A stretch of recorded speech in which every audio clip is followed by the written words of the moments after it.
नमस्कार, अलग धारमा स्वागत छ। अहिले कोरोना सन्तासकै बीचमा नेपालमा 3वटा विषय बहसमा छन्।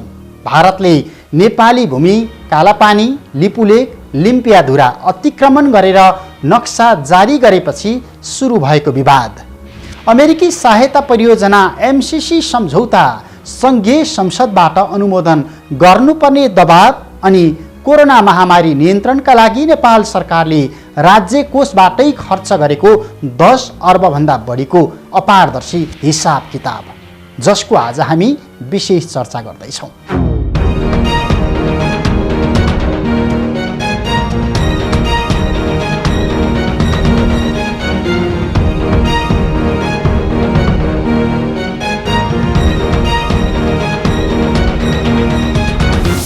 अहिले सम्पूर्ण विश्व कोरोना संक्रमणका विरुद्धमा जुधिराखेको छ।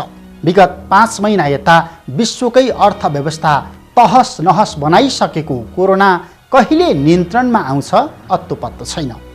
यो अवस्थामा कोरोना संक्रमितको संख्या दिनदिनै बढिराखेको बेला नेपाल सरकारले भने यही महामारी नियन्त्रणका नाममा 10 अर्बभन्दा बढी रुपियाँ सिध्याइसकेको छ, जुन खर्च अपारदर्शी छ। यसको हिसाब किताब माग्दै असङ्गठित युवा पुस्ताले केही दिन यता सडकमा शालीनतापूर्वक सङ्गठित आवाज उठाइराखेका छन्। कोरोनाको बर्को भित्र अरबौं अपचलनको आशंका, सरकारलाई पारदर्शी र जवाबदेही बन्न खबरदारी, भद्र आन्दोलन, अभद्र प्रहरी प्रशासन।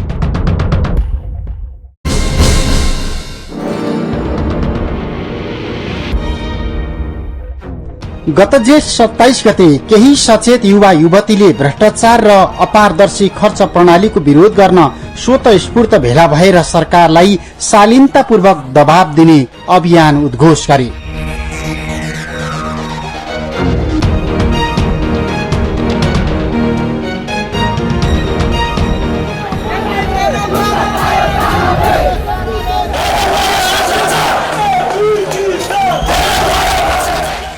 सामाजिक सञ्जालबाट सुरु भएको त्यही सानो भद्र आन्दोलन अहिले एक साताको बीचमा देशव्यापी भएको छ, जसको सुरुवात संघीय राजधानी काठमाडौँको बालुवाटार अनि आसपासको क्षेत्रबाटै भएको हो।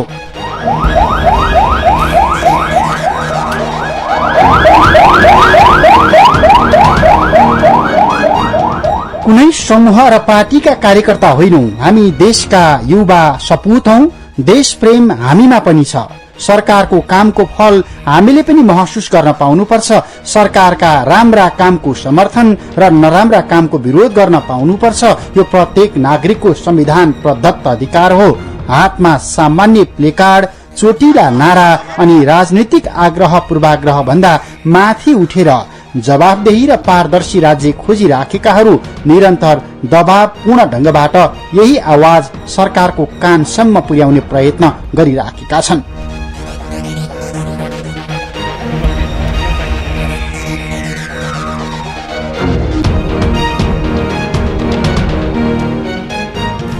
तर सामाजिक दूरी कायम राखेर, मास्क लगाएर, हातमा सेनिटाइजर बोकेर भद्र रूपमा जम्मा भएकाहरू विरुद्ध राज्यको शैली भने फेरिएको छैन।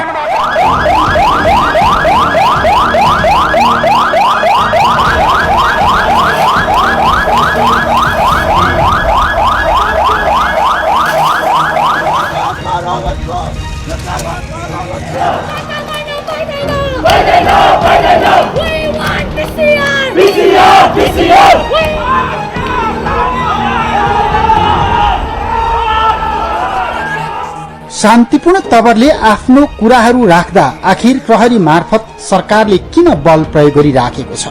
किन सशस्त्र युद्धकालीन प्रशिक्षणबाट प्रहरी बाहिर निस्कन सकिराखेको छैन? धेरै सञ्चार माध्यमले खिचेको भिडियो अनि तस्बिरले यस्तै प्रश्न उठाइदिएको छ। संविधानको पालना, नागरिकको सुरक्षा, जवाबदेही र पारदर्शी शासन पद्धतिमा चल्नुपर्ने सरकार भन्दा आन्दोलनमा उत्रिएका युवाहरू बढी सुसंस्कृत, सभ्य अनि संयम देखिएका छन्। आन्दोलनका क्रममा हुने तोडफोड, भूल हुज्जत, ढुङ्गामुढा अनि आगजनी कतै पनि देखिएको छैन।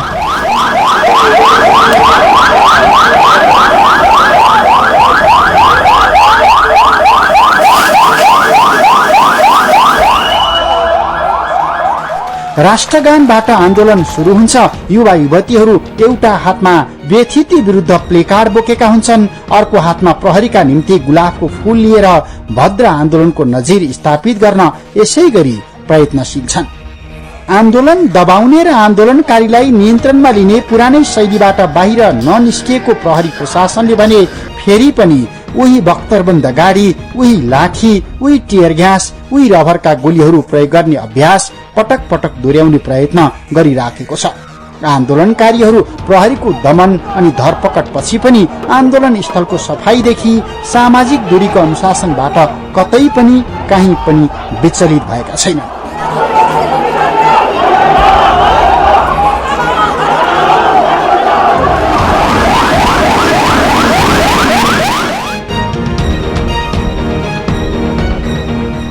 ढुङ्गा मुडा गरेर, अपशब्द बोलेर, अभद्र तरिकाले गरिने आन्दोलनको शैली फेर्दै अहिलेका आन्दोलनकारीले प्रश्न उठाइराखेका छन्। सरकार मुलुक आर्थिक रूपमा टाट पल्टिन लागेको बेला 10 अर्बको हिसाब किताब खै।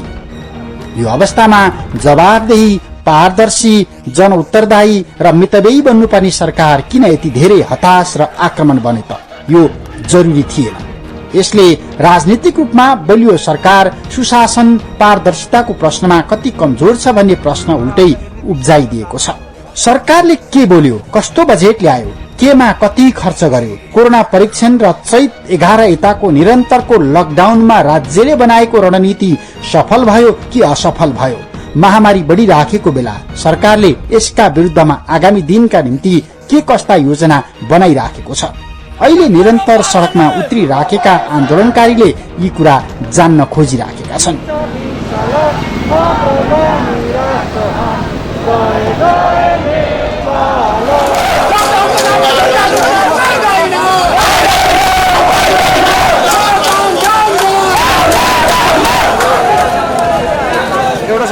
राजनीतिक आबद्धता, राजनीतिक नेतृत्व र आस्था भन्दा बाहिर रहेका युवाहरू सरकारको कमजोरी, भ्रष्टाचार र एकोहोरो अनियमितताका विरुद्ध निरन्तर प्लेकार्ड मार्फत प्रश्न उठाइराखेका छन्। जे कुरा सरकारले बोल्यो, सरकारले त्यो बीचमा जे गर्यो र देखायो, यसमा युवाहरूलाई ठीक लागेको छैन, जो अहिले असंगठित मञ्च मार्फत संगठित रूपमा सडकमा निरन्तर उत्रिराखेका छन्।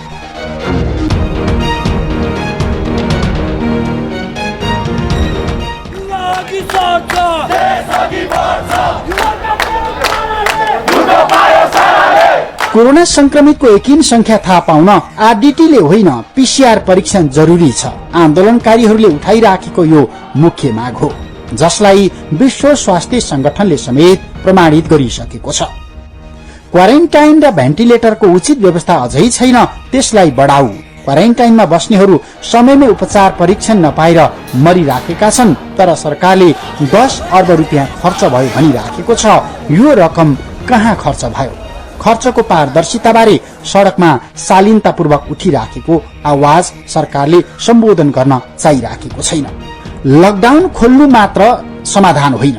जनतालाई चैत 11 यता घरभित्र थुनेर सरकारले के कस्ता रणनीति बनायो र अबको लकडाउनको मोडालिटी कस्तो हुन्छ, सबैलाई बुझाऊ। यो पनि आन्दोलनका क्रममा उठिराखेको आवाज हो।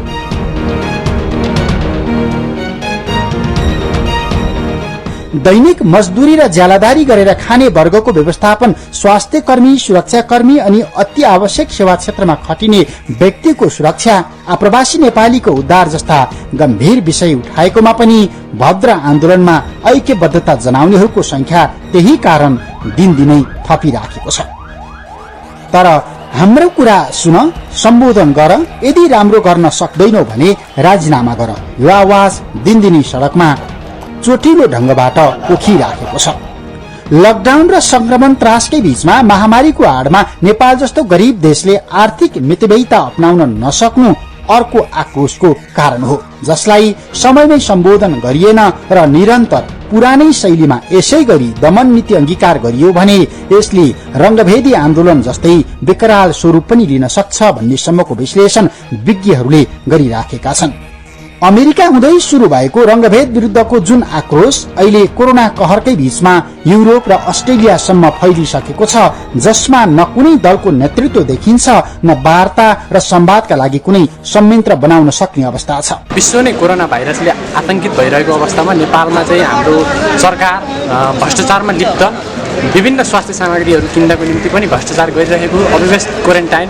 हिजो मात्र तपाईँको क्वारेन्टाइनमा चाहिँ अब हामीले हेरौँ भने मृत्यु भएका मध्ये 13-14 जना त मृत्यु पश्चात मात्र क्वारेन्टाइन चाहिँ के अरे PCR हामीले चेक गरेर पत्ता लगाएका छौँ भनेपछि अवस्था कस्तो छ यो देशको। यो लडाइँ हाम्रो केपी ओलीसँग भने होइन, यो लडाइँ त केपी ओली ग्याङको प्रवृत्तिसँग, दलाली प्रवृत्तिसँग, र यसको लागि हामी सधैँ लडिरहेको छौँ। र यो लडाइँको नाम हो सत्याको आग्रह, सत्याग्रह। चेन्ज चाहिँ हुनु पर्यो होइन, हामी सहन गाह्रो भइसक्यो होइन। अब भनौँ न, अब अनएम्प्लोइमेन्टदेखि लिएर धेरै कुरा छ गर्नु पर्यो भने त्यत्रो मान्छेहरू बाहिर छ, मतलब क्वालिफाइडहरू। अब हाम्रो सरकारमा हेर्ने हो भने चाहिँ अब हेर्दाखेरि नै लाज लाग्छ कि। अमेरिका सहितका पश्चिमा मुलुकहरूमा रङ्गभेद विरुद्धको आन्दोलन, ब्ल्याक लाइभ्स म्याटरको नारा सहित आन्दोलन चर्किराखेका बेला नेपालका युवाहरूले चलाएको इनफ इज इनफ प्लेकार्ड सहितको आन्दोलनले कोरोना र भ्रष्टाचारको महाव्याधिले ग्रस्त सत्ता राजनीति पक्कै पनि तरङ्गित भएको छ।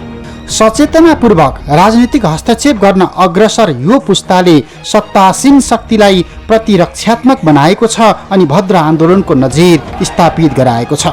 सुरुका दिनमा प्रहरीको भए जति साधन र स्रोत सडकमा उतारेर दमनकारी व्यवहार देखाउन खोजेको भए पनि बिस्तारै प्रहरीको भूमिका समेत यही आन्दोलनका कारण फेरिएको छ। सडकका रेलिङ भाँच्ने, आगजनी र तोडफोड गर्ने तथा राजनीतिक आस्थाको आडमा समूह विशेषलाई निशाना बनाउने शैलीको आन्दोलनबाट केन्द्रीय राजनीतिमा स्थापित भएकाहरूले शङ्कास्पद नै सही यही भद्र आन्दोलनकै परिणाम रातारात कोरोना रोकथाम र नियन्त्रणमा भएको खर्चको आंशिक विवरण सार्वजनिक गरेका छन्। जबकि प्रधानमन्त्री केपी शर्मा ओली नेतृत्वको सरकारले खर्चको हिसाब किताब देखाउन लगातार आनाकानी गरिराखेको थियो। त्यसैको परिणाम इनफ इज इनफ आन्दोलन सुरु भएको हो। एउटा सचेत पुस्ताले सार्वजनिक रूपमा 10 अर्ब रुपियाँको हिसाब किताब माग्दै गर्दा कोरोना महामारीमा सरकारबाट भएको अव्यवस्था, अकर्मण्यता, असंवेदनशीलता र भ्रष्टाचार जन्य कर्म विरुद्ध सडकमा प्रदर्शन दिनदिनै चर्किराखेको छ। कोरोना विरुद्धको लडाईँका नाममा गरिएको खर्च पारदर्शी बनाउन 10,000 मानिसले सडकमा उत्रेर निषेधाज्ञा उल्लङ्घन गरी सरहको प्रदर्शन गरिराखेका छन्। अहिलेको पृथक प्रतिरोधले नेपालमा 20 देखि 30 वर्ष उमेर समूहको नयाँ पुस्ता राजनीतिकरण र अनियमितता विरुद्ध प्रतिरोधका लागि सडकमा उत्रन सक्छ भन्ने गतिलो सन्देश दिएको छ, जो कसैका निम्ति र विचारमाथि निसन्देह प्रश्न गर्न सक्ने अवस्था छ। तर विवेकपूर्ण आलोचनासँगै हस्तक्षेप गर्ने तागत यो पुस्ताले देखाइदिएको छ। यसरी भ्रष्टाचार र बेथितिबाट वाक्क भएर सडकमा आएका अधिकांश आन्दोलनकारी भन्छन्, हामीले सरकारलाई खबरदारी मात्रै गरेका हौं, यो राजनीति होइन। जीवनसँग जोडिएका विषयलाई सार्वजनिक मुद्दा बनाएका छौं। यदि यो राजनीति हो भने राजनीतिक सङ्घर्षमा युवा आन्दोलनकारीले उठाएका अधिकांश नारा जनपक्षीय छन्, उनीहरूको दाबी छ।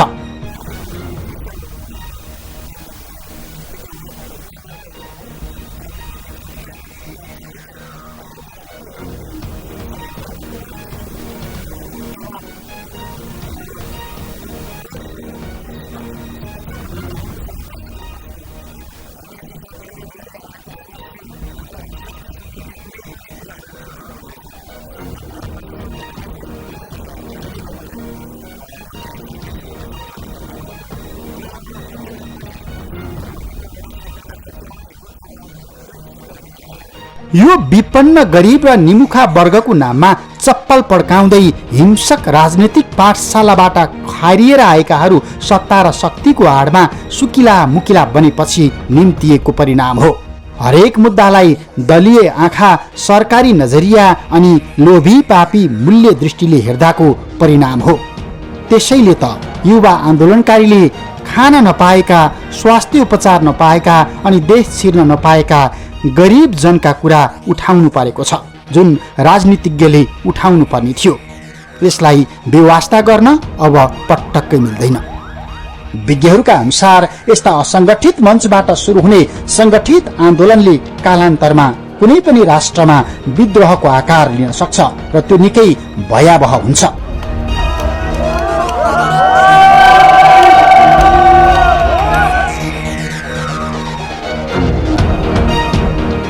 अहिले कोरोना संक्रमणको महामारी देखाएर सरकारले सामाजिक दूरी उल्लङ्घन भयो, हुल हुज्जत गरियो जस्ता प्रश्न उठाएको भए पनि सरकारको कमजोरी ढाकछोपका निम्ति यो सरकारको तर्क पर्याप्त छैन। मैले सार्वजनिक भएका देशभित्र वा बाहिर रहेका कतिपय जिज्ञासु युवाहरूको प्रश्न सुनेको छु। मुलुक बिग्रदै पो छ कि? मेरा अभिभावकको भेटघाट बनेको, भोटबाट बनेको मेरो देशको सरकार कर्तव्यबाट चुक्दै पो छ कि? टेलिभिजन, सामाजिक सञ्जाल लगायत आम सञ्चार माध्यममा देखिने विभिन्न मुलुकहरूमा पोखिएको आक्रोश वा दिगदारी मेरो मुलुकमा पनि दोहोरिने पो हो कि? आज म यी सबै प्रश्नको विस्तारमा चर्चा गरिरहेको छैन, तर एकमुष्ट भन्न चाहन्छु, जति लड्ने हो यो पुस्ता लड्छ, मुलुक बन्छ। अबका दिनमा हाम्रा सन्तानहरू यस मुलुकको भाग्यमानी पुस्ता बन्छ भन्ने तपाईका अभिभावकहरूको भनाइ झुट्टा साबित हुँदैन। हाम्रो मुलुकमा अब फेरि अर्को आन्दोलन आवश्यक छैन।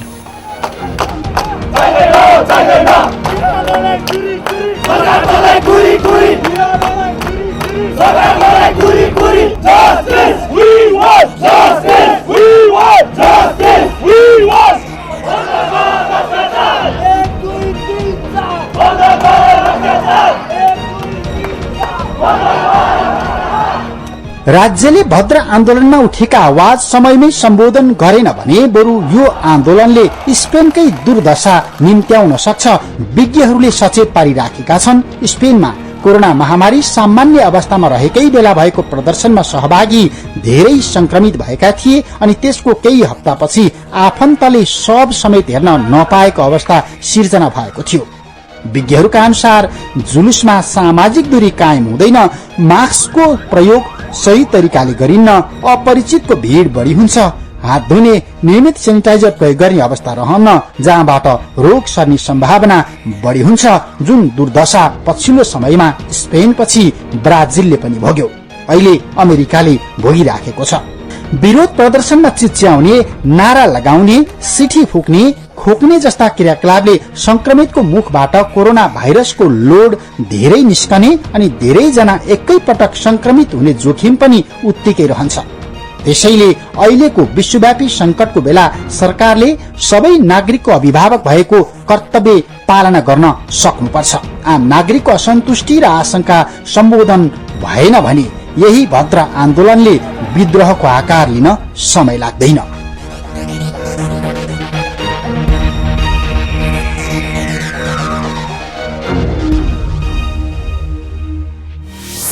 युवाको आवाजलाई उपेक्षा नगरौं, किनकि युवा विद्यार्थीले कुनै पनि मुलुकको कुल जनसङ्ख्याको 25% हिस्साको प्रतिनिधित्व गर्छ।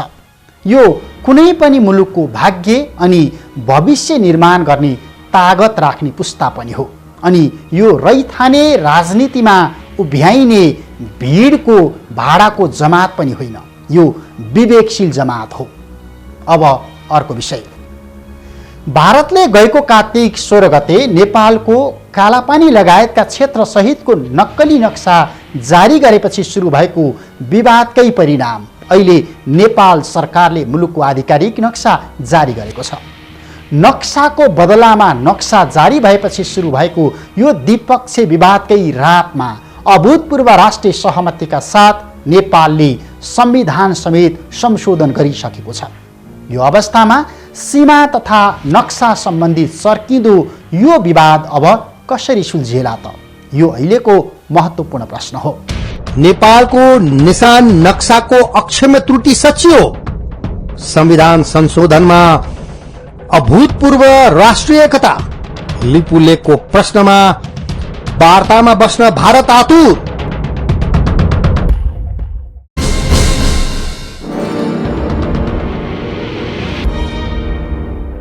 राष्ट्रवादी र अराष्ट्रवादी भन्ने एक अर्कालाई आरोपित गर्दै फरक फरक कित्तामा उभिरहने नेपाली राजनीतिक दलहरू भारतले अतिक्रमण गरेको लिम्पियाधुरा, कालापानी र लिपुलेक क्षेत्र फिर्ता लिने वैधानिक प्रक्रियामा प्रतिनिधि सभामा एक भएर उभिएका छन्।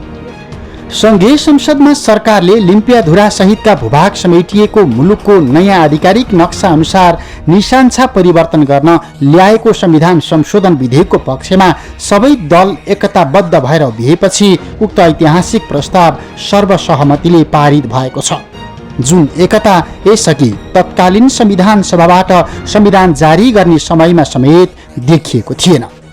अहिले त्यही संविधान संशोधन गर्दा सबै दलका नेता जात, धर्म, भूगोल, भाषा, वाद भन्दा माथि एउटै बिन्दुमा उभिन पुगेका छन्। लिम्पियाधुरा, कालापानी, लिपुलेकलाई समेत समावेश गरेर हामीले अब यसमा संशोधन गर्दैछौँ र यी सबै कुरालाई त्यहाँ समाहित गर्दैछौँ। नक्सामा हामीले यो राख्ने कुराको राजनीतिक महत्त्व छ। बिपी कोइरालाको अनुयायी हुँ। हामी राष्ट्रियतामा नेपाली कांग्रेसले कहिले पनि सम्झौता गरेको पनि छैन, गर्नेवाला पनि छैन। नेपालको नागरिकता लिएर पनि नेपालको राष्ट्रियताको पक्षमा उभिन नसक्दा नवगठित जनता समाजवादी पार्टीकी सांसद सरिता गिरीको पद र राजनीतिक भविष्य भने धरापमा परेको छ। तर समाजवादी पार्टीका सबै नेताले राष्ट्रियताको पक्षमा बेजोडको ऐक्यबद्धता जाहेर गरेका छन्। यो कुनै सीमाको विषय होइन, यो कुनै सन्धि पुनरावलोकनको विषय होइन। यो त निर्धारित सीमाभित्रको नेपाली भूभागलाई फिर्ता ल्याउने र नेपालको भूभागबाट भारतीय सेनाहरूलाई फिर्ता पठाउने विषय हो। दुई देशीय सम्बन्धको समानताको कुरा हामीले भन्दा बढी भारतले बुझ्नुपर्छ। अहिले भर्खर यत्रो लकडाउनको बेला छ, भारत हामीले भन्दा बढी कोरोनाको सामना गरिराखेको छ। अहिले पाकिस्तानसित उसको सीमामा विवाद भइराखेको छ, चीनसित विवाद भएको छ र वार्ता गरिराखेको छ। मैले सुने अनुसार 10-15 दिनका बिचमा पहिलो चरणको वार्ता सकेर दोस्रो वार्ता हुँदैछ। नेपालसित किन बहाना खोल्ने? संघीय संसदमा प्रतिपक्षी दलले राष्ट्र र राष्ट्रियताका पक्षमा आफूहरूको निशर्त समर्थन रहने कुरा पटक पटक दोहोर्याएपछि सम्भव भएको अभूतपूर्व राष्ट्रिय एकताकै परिणाम तत्कालै नेपालको कदम अस्वीकार गर्ने प्रतिक्रिया जनाएको भारतले त्यसको 72 घण्टापछि नेपालसँगको सम्बन्धमा कुनै हालतमा पनि तलमाथि पर्न नदिने अनि वार्ताबाटै समाधान निकाल्ने वास्तविकता स्वीकार गरेको छ। तो मेरे बहनों भाइयों, यह रोटी और बेटी का हमारा यह रिश्ता है। दुनिया की कोई ताकत इस रिश्ते को तोड़ नहीं सकती है। यदि लिपुलेक से लेकर धारचूला तक यह रोड बनने के कारण यदि कोई गलतफहमी नेपाल के लोगों में यदि पैदा हुई है तो मैं समझता हूं कि उसका समाधान हम लोग मिल बैठ कर निकालेंगे। केही समय अघि भारतको धारचुलादेखि नेपाली भूभाग समेत हुँदै लिपुलेक जाने सडक उद्घाटन गरेका भारतका रक्षा मन्त्री राजनाथ सिंहले नेपालको संसदबाट आधिकारिक नक्सा सम्बन्धी महत्त्वपूर्ण विधेयक पारित भएको 72 घण्टापछि नेपाल भारत बीचको सम्बन्ध कसैले पनि तोड्न नसक्ने र दुई देश बीच कुनै पनि असमझदारीलाई सरकारले वार्ताका माध्यमबाट टुङ्ग्याउने दावी गरेका छन्। नेपाल को लेकर किसी प्रकार की कटुता पैदा हो ही नहीं सकती है। इतना गहरा संबंध हमारे नेपाल के साथ है। हम मिल बैठकर इन सब सारी समस्याओं का समाधान करेंगे। जसले नेपाली भूमि हुँदै लिपुलेक जाने सडक उद्घाटन गरेपछि भारतले नेपालको सार्वभौमिकतामा हस्तक्षेप नगरेको र लिपुलेक भारतकै भएको दावी पटक पटक दोहोर्याएका थिए। अहिले नेपाल राष्ट्रिय एकताका साथ एक कदम अघि बढेपछि भारत सरकारको धारणा एकाएक फेरिएको छ। नेपाल भारत सम्बन्ध सामान्य छैन, हामी रोटी बेटीको सम्बन्धले बाँधिएका छौं, विश्वको कुनै पनि शक्तिले यसलाई तोड्न सक्दैन। राजनाथ सिंहले नेपालसँगको ऐतिहासिक, सांस्कृतिक र धार्मिक सम्बन्धको महत्त्वलाई अन्ततः स्वीकार गरेका छन्। यही बीचमा नेपाल स्थित अमेरिकी राजदूतावासले आफ्नो आधिकारिक सामाजिक सञ्जालमा नेपालको परिमार्जित नक्सा सहितको सन्दर्भ सामग्री प्रचलनमा ल्याएको छ। यस्तै भारतको पछिल्लो आधिकारिक प्रतिक्रियापछि नेपाल सरकारलाई उत्तेजना र भावनामा नबगी गम्भीर तयारीमा जुट्न सरकार बाहिर रहेका दल तथा विज्ञहरूले निरन्तर सुझाव दिइराखेका छन्। यही संशोधित नक्सा प्रकरणसँगै संघीय संसदमा महाकाली सन्धिको विषय समेत जोड तोडले उठेको छ। महाकाली सन्धि गर्दा भएको गल्ती स्वीकार गर्न अनि त्यसलाई सच्याउन पनि राजनीतिक नेतृत्वमाथि दबाव परेको छ। यो राष्ट्रघाती को हो यो देशमा पहिचान गर्नु पर्यो। यो राष्ट्रघाती हो को यी देशमा देश बेचुवाहरू को हो? अरे देश बेचुवाको खोजी हुनुपर्ने नेपाली जनताले त्यो पनि खोजिरहेको छ। अरे त्यो त हाम्रो छँदै थियो नि त्यो जमिन, त्यो काला पानी लिपु लेक लिपुवा धोरा सहितको नक्सा त नेपालको नक्सामा त थियो 58 वर्ष पहिले। अरे कुन देश बेचुवाले देश बेच्यो? श्वेतपत्र खोइ जारी गरेको, श्वेतपत्र जारी गर्नु पर्दैन? टुरी खेलमा राष्ट्रघातीले झुन्ड्याउनु पर्दैन? ढाकछोप गर्ने? अरे सभामुख महोदय, महाकाली सन्धि हुँदाखेरि, अरे 25 वर्ष पहिले महाकाली सन्धि भएको थियो र यही संसदबाट पारित गराइएको थियो। त्यो महाकाली सन्धि कसरी भयो? अरे त्यसमै थियो नि महाकाली सन्धिमा लिपुले काला पानी लिम्बुवाधुराको महाकालीको स्रोत, त्यो नदीको स्रोत मुहान कता, त्यो क्लियर भएको भए त हाम्रो जमिन मिचिन थियो र हाम्रो भूमि प्राप्त गर्ने तर्फ लैजानु पर्दछ। यो जटिल कुरा होइन। हामीले भारतसँग मित्रतापूर्वक सोध्नु पर्यो कि हामी भारतको भाइ होइन, मित्र हौं, छिमेकी हौं र मित्रतापूर्वक हामीले कुरा गर्नु पर्यो कि भारतले सुगौली सन्धि नमान्ने हो। सुगौली सन्धि नमान्ने हो भने त हामीलाई टिस्टा र काङ्गडासम्म छोडिदिनु पर्यो। महाकाली सन्धि गर्दा मुहानको टुङ्गो किन नलगाएको? केही भाग, अधिकांश भाग मात्रै सीमा हुने भनेपछि केही भाग नहुने रहेछ नेपालको सीमा त। यो भनेको त घातक कुरा हो नि। यसलाई पनि सच्याउने काम गरौँ। र अर्को कुरा चाहिँ नि चुच्चो पहिला थियो, पछि गायब भयो। त्यो चुच्चो कसको पालामा गायब भयो, किन गायब भयो, कसले गायब भयो, त्यो सदनलाई जानकारी हुनुपर्छ पर्दैन? संविधान संशोधन तथा मुलुकको निशान छापमा रहेको नक्सामा भएको अक्षम्य त्रुटि सच्याउने प्रश्नमा एउटै बिन्दुमा आइपुगेकाहरूले आम रूपमा एउटा अर्को सन्देश पनि दिएका छन्। कसैको भाषा र भूगोलको आधारमा राष्ट्रियतामाथि शङ्का नगरौं। आफू मात्र राष्ट्रवादी हुँ भनेर अरूलाई होच्याउने राजनीति अब त्याग्नुपर्छ। किनकि संविधान संशोधनमा एकमत भएका राजनीतिक दलहरू भूमि फिर्ता नहुन्जेलसम्म एकमत हुनुको विकल्प अहिले छैन। यसका लागि सबैले राष्ट्रियताका सन्दर्भमा विद्यमान सोच परिवर्तन गर्नै पर्छ। नत्र नेपाली भूभाग कालापानीमा सन् 1961-62 देखि भारतीय सेनाले कब्जा गरिराखेको भूमि सजिलै फिर्ता हुन्न, किनकि भारतका लागि यो भूगोल चीनसँगको रणनीतिक बिन्दु हो, जुन बिन्दु नेपाल भारतका बीचमा सन् 1816 सम्पन्न सुगौली सन्धिमा पश्चिमी सीमा महाकाली नदीभन्दा पश्चिमको भूभाग मात्र भारतको हो भनेर स्पष्ट लेखिएको छ, जुन अब कायम हुनुपर्छ।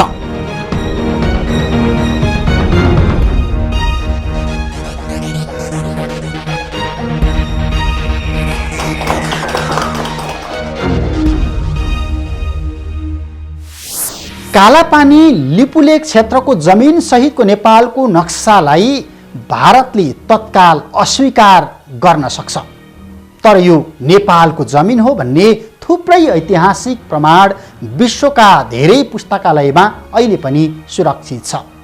दस्तावेज हामीसँगै सुरक्षित छ।